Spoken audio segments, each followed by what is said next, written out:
Hiya, my name's Avi and this is, oh, is it wobbling? Anyway, this is a video about imagery and symbolism in tarot decks for 31 Days of Tarot 2021. So I've got a couple of ways of looking at this and I wasn't sure at first. I don't think there's any particular deck that I feel like I read in that way more than or any other but there's different ways of looking at it, but the way that I see it, one of the main things that I look at is the posture of people. So I just brought out the couple of decks I think represent that the most. So for example, these people are dancing and this guy has, or could be a girl represented, has a kind of far away look in his eyes. So to me, that's an extra level of meaning beyond my normal meaning for the Three of Cups and the Page of Swords. By the way, these decks are Tarot of the Old Path and The Spirit Within Tarot by Stephen Bright. Yeah, so a few more cards. Yeah, I just feel like both of these decks, the people on them look very, can you see that? Like real people, and they have kind of real posture, which definitely gives me an extra level of meaning. So that would also for me relate to how I'd relate the cards to each other. Like kind of if there was an issue represented by these two cards, this is kind of like dancing in the face of the intensity and focus of this card.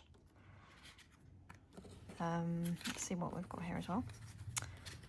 Obviously this is studying, but yeah, it's a kind of calmness. So obviously there's different ways of looking at Three of Pentacles, and some of them are more active, whereas this has a bit more of a quiet kind of focus about it. So I definitely, in most cases, read that as part of the reading. Thoughtful. And another example of kind of what I was saying about where the people look, it's obviously looking upwards. So say there was a card in the reading here, then I'd feel like there was a relationship between these cards. I know this is kind of basic, I feel like this is like really obvious, but I don't know, I suppose some people read like this more than others, and for me, I think that's one of the reasons why I like figures that have that level of trying to say humanity, what's it called? Body language. Yeah, that's why I like to see, body language. So the other thing is people that look like people.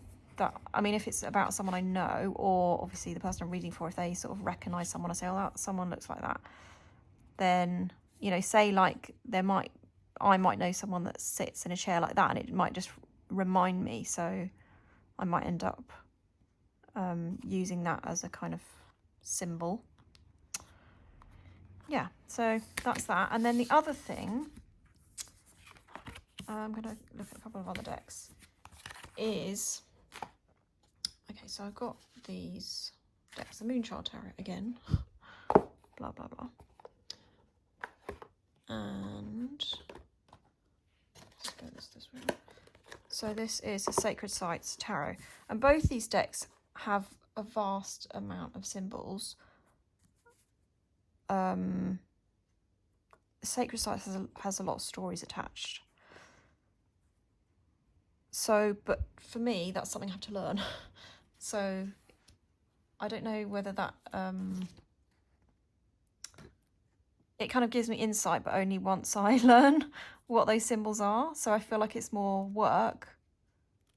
But so, you know, there's certain kind of decks that are worth it. So I'm just going to read what it says about these images here to explain what I'm talking about, if you don't already know. Okay, so this is our Queen of Cups. I mean, it's such a lovely card, and it's one of the ones that I think sort of hooks people in to want to buy the deck. So, framed within shimmering waters, the Queen of Cups aligns with the divine principle of love.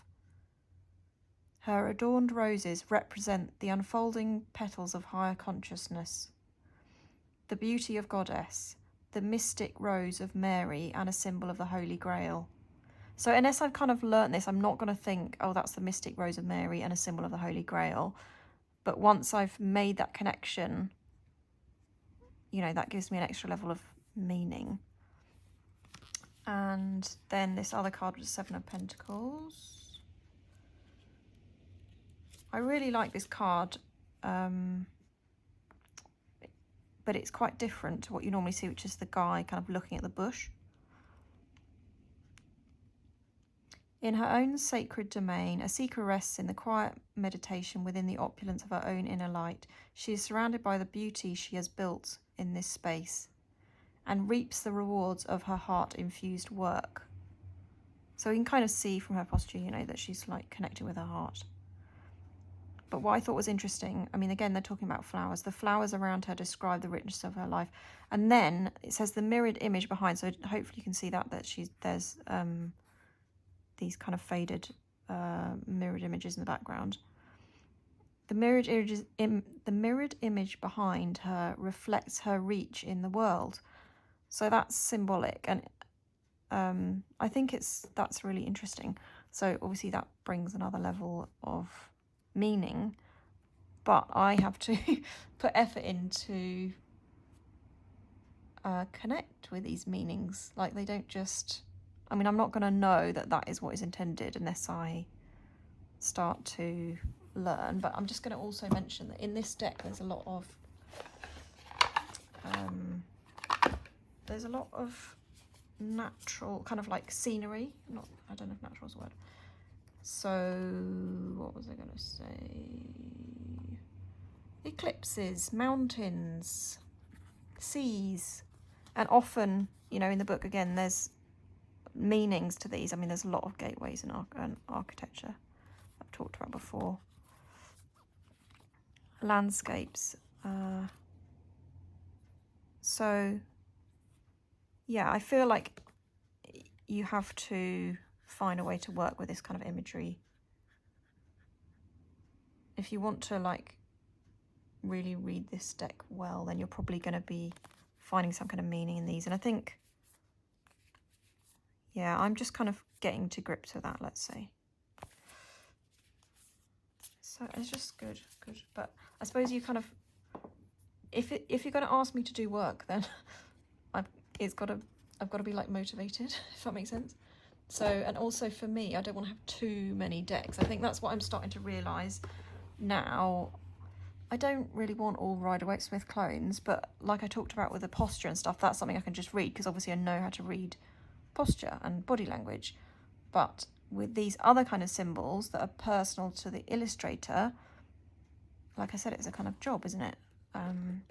Here's another one that I have not yet invested the time in, but I'm looking forward to, the Sacred Sites, which is based on so-called sacred sites around the world. I love the artwork. And a few of these I might recognise, but a lot of them I won't recognise. Yeah, so there we go. That's my answer. Bye for now. If you liked this, sorry, it's wobbling. If you like this, then click like, and I will see you for another day. Bye.